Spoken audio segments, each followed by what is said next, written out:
Įsigijote transporto priemonę? Tuomet pirmas žingsnis, kurį jums reikia padaryti, tai pateikti įgijimo deklaraciją regitroje ir gauti naują savininko deklaravimo kodą. Jis dar trumpiau vadinamas tiesiog SDK ir yra sudarytas iš 8 raidžių. Nuo šiol transporto priemonės įsigijimas ir registracija yra 2 atskiri procesai.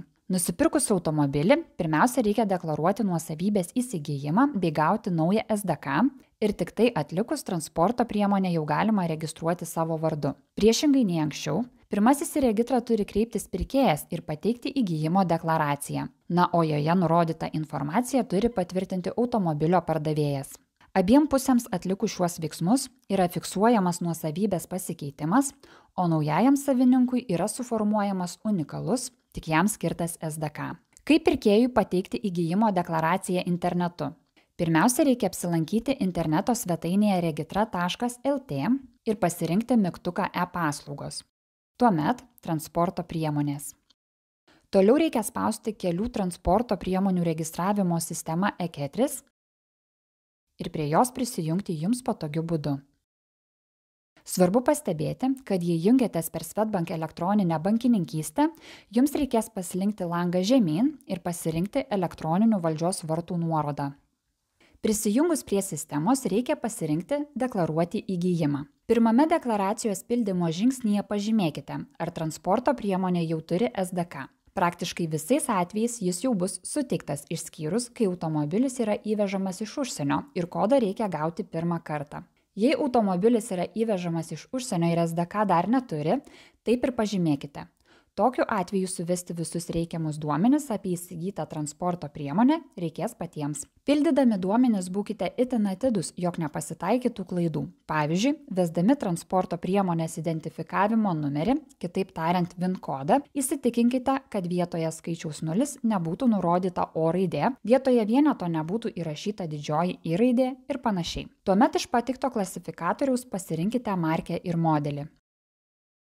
Na, o jei automobilis jau turi SDK, jį jums nurodys pardavėjas. Šiame laukelyje suvedus SDK reikia paspausti ieškoti duomenų. Tokiu būdu informacija apie transporto priemonę bus užpildyta automatiškai. Būtinai patikrinkite duomenis, ar jie sutampa ir tai yra tikrai tas automobilis, kurį nusipirkote. Kitas žingsnis – informacija apie pardavėją. Pavyzdžiui, čia reikia nurodyti, ar jis yra Lietuvos gyventojas, jo asmens kodą, vardą ir pavardę.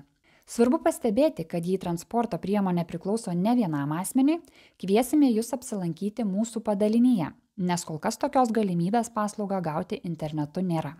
Toliau reikia užpildyti informaciją apie sandorį. Pasirinkite dokumento tipą. Dažniausiai tai būna pirkimo pardavimo sutartis, tačiau galimi ir kitokie variantai. Pavyzdžiui, dovanojimo sutartis. Taip pat reikia nurodyti sandorio dokumente esančią datą, vietą, sumą ir kaip buvo ar dar bus atsiskaityta už įgytą transporto priemonę. Galiausiai prisegti dokumento kopiją. Tai gali būti tiesiog jo nuotrauka. Jūsų kaip pirkėjo duomenys bus užpildyti automatiškai. Patikrinkite, ar jie teisingi. Atkreipiame dėmesį, kad jei įsigijimas deklaruojamas juridinio asmens vardu, įsitikinkite, ar 6 skiltyje nurodyti būtent įmonės duomenis. Jei nežinote, kaip prisijungti prie sistemos įmonės vardu, apie tai kviečiame žiūrėti kitame mūsų vaizdo klipe. Paspaudus toliau, reikia patvirtinti, kad deklaracijoje nurodyti duomenys yra teisingi ir spausti pateikti. Pateikus deklaraciją, ji nukeliauja pas pardavėją. Kai jis ją patvirtins, jums automatiškai bus sugeneruotas SDK. Jį galėsite rasti skiltyje valdomos deklaruotos transporto priemonės.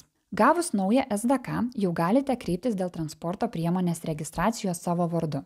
Jei transporto priemonė jau buvo registruota Lietuvoje ir planuojate su ja dalyvauti viešajame eisme, tuomet ją įregistruoti savo vardu turėtumėte per 10 kalendorinių dienų po to, kai pardavėjas patvirtino jūsų pateiktą deklaraciją.